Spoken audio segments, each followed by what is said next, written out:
Друзья, привет! Сегодня мы с вами приготовим очень популярный, безумно вкусный пирог ягодный, тертый. Уверена, многие с ним знакомы, но вариаций рецептур существует очень много. Я вам сегодня предлагаю самый-самый идеальный, вот такой. Обязательно смотрите рецепт.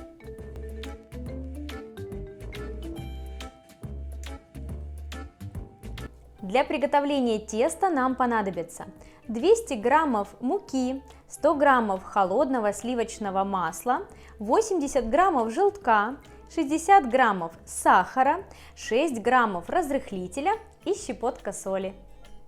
Для приготовления ягодной начинки нам понадобится 100 граммов клубники, 100 граммов малины, 50 граммов черной смородины, 50 граммов черники, 60 граммов сахара и 20 граммов кукурузного крахмала.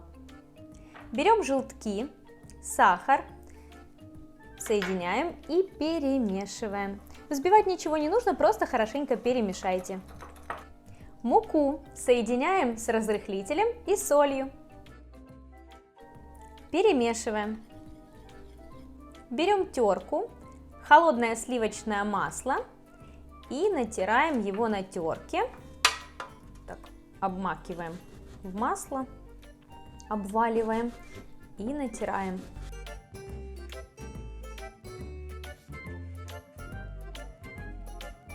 У вас должна получиться вот такая крошка. Яйцо с сахаром добавляем в крошку и замешиваем тесто. Можно сначала вот так лопаточкой, а потом помочь уже рукой.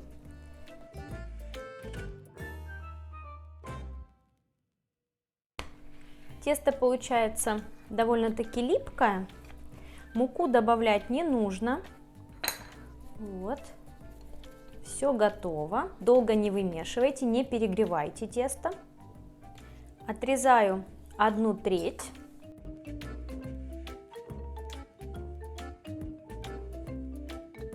Оборачиваю тесто пищевой пленкой.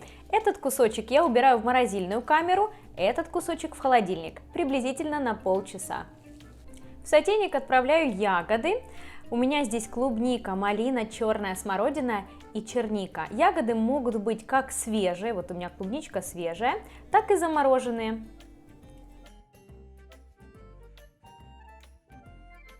Сахар соединяем с кукурузным крахмалом. Перемешиваем и добавляем к ягодам. Снова все перемешиваем.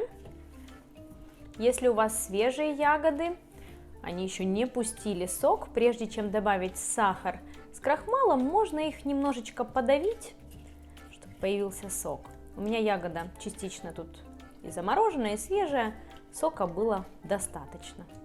Ставим сотейник на плиту. И при постоянном помешивании доводим нашу ягодную массу до кипения. Закипит, прокипит буквально 20-30 секунд, снимаем с плиты.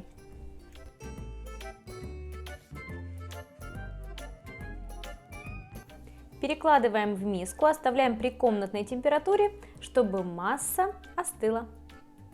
Наше тесто отдохнуло в холодильнике полчаса, убираем пленку. Кладем тесто между двумя листами пергамента и раскатываем. Я раскатала круг, диаметр приблизительно 23-24 сантиметра. У меня здесь форма, металлическое кольцо для тартов, высота 2 сантиметра, диаметр 20 сантиметров. Вот видите, оставила край для бортика. Снимаю пергамент с одной стороны, переворачиваю тесто, снимаю пергамент так, и закладываю его аккуратно в форму.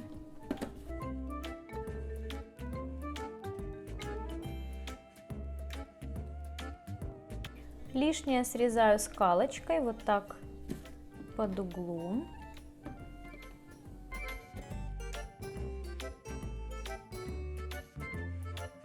форму выкладываю остывшую начинку.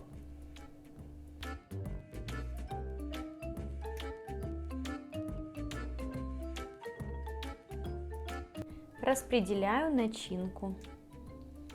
Достаю кусочек, который у нас пролежал в морозильной камере, и натираю его на крупной терке.